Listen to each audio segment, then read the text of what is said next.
Today's project is a single turbo Mustang Cobra, which I thought was kind of cool. They're still using the factory intercooler from the Supercharger. It's got holley EFI, 160-pound injectors, 3-speed auto trans with the overdrive, solid rear axle, holley dash, CO2 boost control, and gonna just try and turn it up and figure out where either the fuel system wants to call it quits, or where this the converter doesn't want to cooperate. Let's get started.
Got really big injectors and no idle control valves, so trying to get the things to idle right is always a lot of fun.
so far so good with this.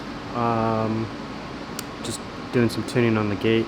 It's got a 7-pound spring in it. It creeps up a little bit at high RPM. It's got some small wastegates on it, probably why, but it's reasonable and manageable. So I'm probably gonna call it there for today.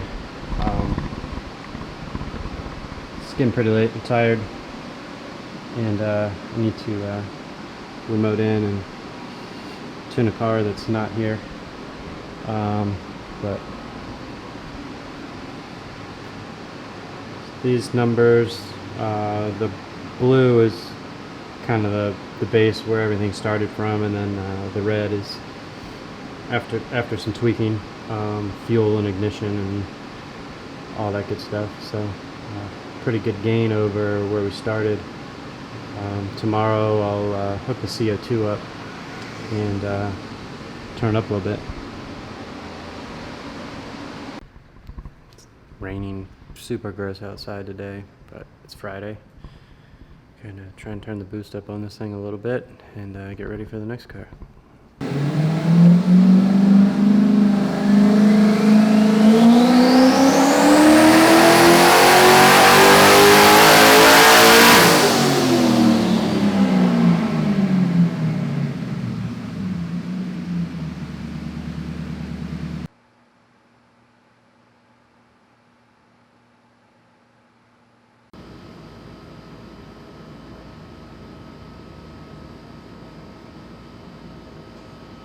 So this is where the V8 stuff is far more rewarding than the 4-cylinder stuff. This was like 94 horsepower gain from where we started at without touching the boost. This is just playing with fueling targets and timing, and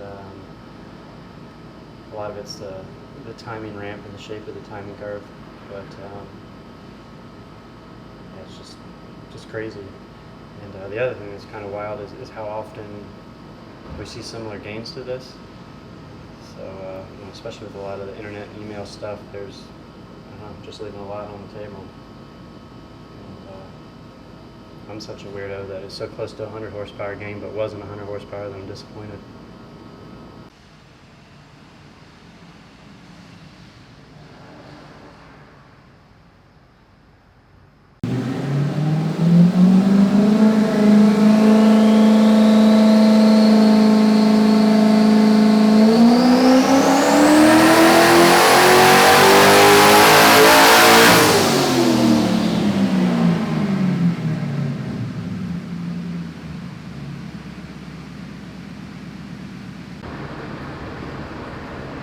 Boost went up about 2 psi. I lifted early. I thought maybe the boost was a lot higher than I wanted it to be, but it's going to respond pretty well.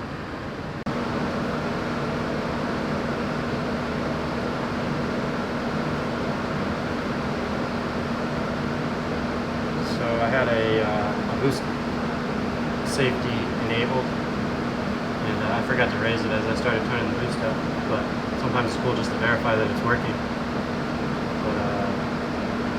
Probably about 61, 6200 RPM or so. It just dumped all the CO2 out of the gate. Just went back to spring pressure. Looks pretty promising.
there. The goal was to try and make over 800 horsepower. Anything extra would have been nice, but the car's hot. I got another car coming, should be here any minute, so we got to start taking this thing off the dyno. But